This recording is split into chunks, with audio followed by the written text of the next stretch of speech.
चुमा रोज यादव जी के बेटा लेता हो सखी दही खिया के चुमा रोज यादव जी के बेटा लेता हो।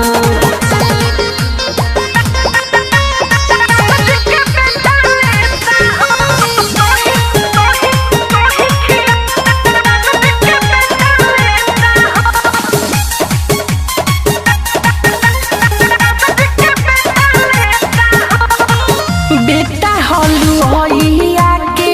होटल में बोलावेला है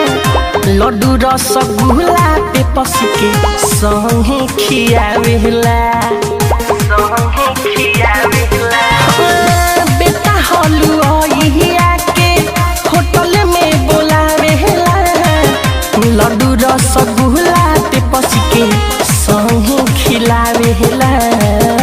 लड्डू रसगुल्ला पे पस के संगे खिलावेला हमारा जवानी के करे चुआइस बनल बाबा का चहेता हो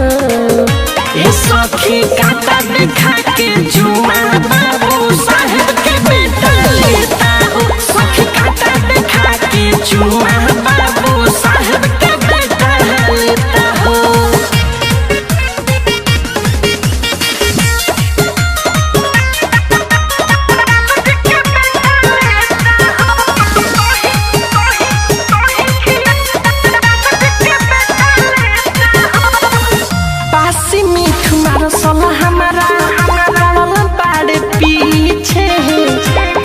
शर्मा और जुन केला ओढ़नी हमर खींचे पासी मीठू रसल हमारा पड़ल बाड़े पीछे पाके शर्मा और जुन केला